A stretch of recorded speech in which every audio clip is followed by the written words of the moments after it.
E que é Pips, daqui João Pedro Gonçalves e bem-vindos a mais um Panóplia de Cenas. Esta é a segunda parte, cenas de género, e vai-se focar na orientação sexual. A orientação sexual é quando se tem uma atração sexual e ou romântica por alguém. Por um homem, por uma mulher, ou pela feminilidade ou masculinidade de uma pessoa. E, pegando nisso, quero começar pelos termos androfílico e ginefílico, que são um bocado desconhecidos, mas basicamente androfílico quer dizer a masculinidade de alguém, a pessoa, um homem ou uma mulher, que apresenta características que a sociedade vê como masculinas, como, por exemplo, ser confiante, ter vigor, ser uma pessoa forte. Isso são tudo características que a nossa sociedade e ao longo da história tem atribuído mais aos homens. E ginofílico é mulheres. É características associadas a mulheres. É mais a feminilidade. Aquelas coisas, o cuidado, ser organizado, de ser alguém mais doce, mais suave. E isto está relacionado com a atração sexual, não é? Com a atração romântica. Eu acho que isto é mais compreensível, ou é mais visível, ou é mais fácil de perceber se falarmos nos casos das pessoas homossexuais, não é? Porque mesmo gostando de pessoas do mesmo sexo, ou do mesmo género, pode-se gostar de alguém com características mais masculinas e mais femininas. Não é? Normalmente pergunta-se sempre nos casais homossexuais, com algum preconceito, que quem é o homem, quem é a mulher da relação, não é? Porque ainda estamos acostumados a esta ideia de que numa relação tem que haver um homem e uma mulher, tem que haver alguém mais forte, alguém que mande e uma pessoa que seja mais submissa. E normalmente, em alguns casais homossexuais, não é generalidade, não é? Temos aquelas pessoas que geralmente exibem características que nós associamos mais à masculinidade e outras a características mais femininas. Isso também não é só casais heterossexuais, como já falei quando falei dos metrosexuais, não é? Também há homens que estão em contacto com o seu lado feminino, como há mulheres que estão em contacto com o seu lado masculino. Isso também determina um bocadinho o espectro da atração sexual, não é? Que se for um homem gostar de outro homem, é homossexual, mas pode gostar de dois tipos de homens completamente diferentes, que estão mais em contacto com o seu lado masculino, que são mais com o seu lado feminino. Isso acontece de várias formas. E depois, para perceber mais as identidades sexuais ou as orientações sexuais mais conhecidas, vou-me focar na sigla LGBT, que toda a gente deve conhecer, não é? Que já existe há vários anos. A básica, não é? LGBT, quer dizer lésbicas, gays, bissexuais, travestis, transexuais. Lésbicas e gays são o clássico, entre aspas, homossexual, não é? Pessoas que gostam de alguém do mesmo género, do mesmo sexo. Bissexuais é alguém que gosta quer de homens, quer de mulheres, dos dois sexos. Depois, como já falei no episódio anterior, os transexuais são as pessoas que não se revêem no género que lhes foi designado. E depois, os travestis é que nasceu de um determinado sexo, mas tem a sua identidade de género oposta ao seu sexo biológico. É parecido com os transexuais, mas ligeiramente diferentes, não é?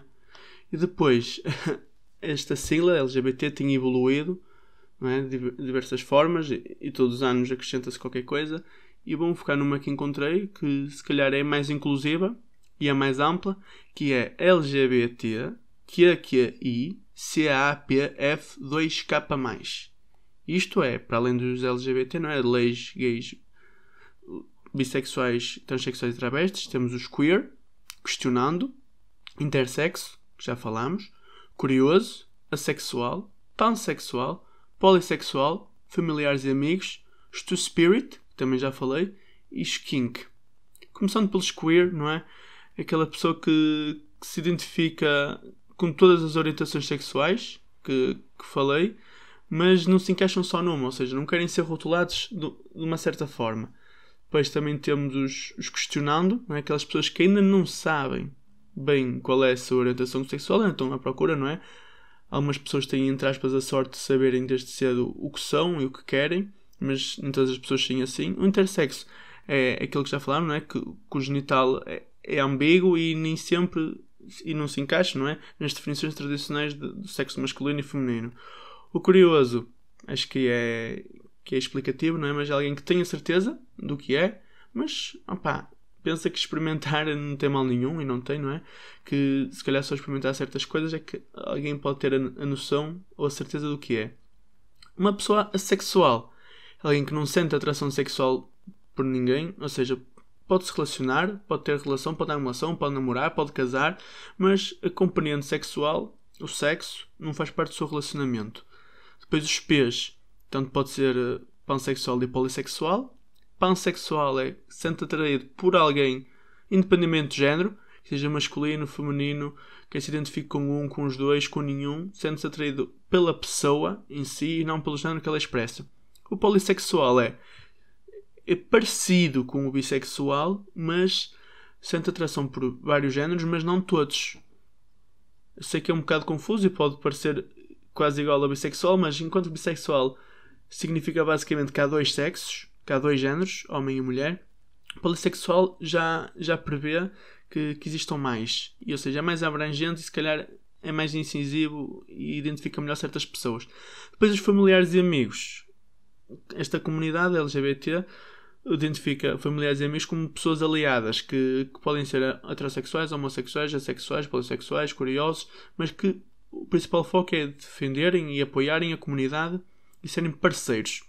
Os Two-Spirit, que já falei no episódio anterior, são as pessoas que é uma identidade indígena, não é? Americana, que uma pessoa tanto pode ter características masculinas como femininas, e isso faz com que seja uma identidade completamente diferente e que normalmente é relacionado mais com aquele toque, aquela noção de pertença à natureza, de contacto com a natureza, que quando também na natureza, não, os animais também têm o sexo masculino ou feminino, ou pelo menos predetermina-se assim, é um contacto diferente. Depois, a última letra é kink, não é?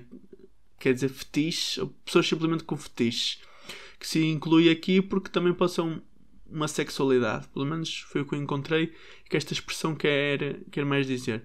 Mas acho que o mais importante disto tudo é uma pessoa conhecer-se e sentir-se bem consigo própria, independentemente do que a sociedade possa achar da sua orientação sexual, não é? Entre aspas, as pessoas heterossexuais são privilegiadas porque são vistas como normais e não são discriminadas por isso, enquanto as outras pessoas têm que lutar para serem aceites.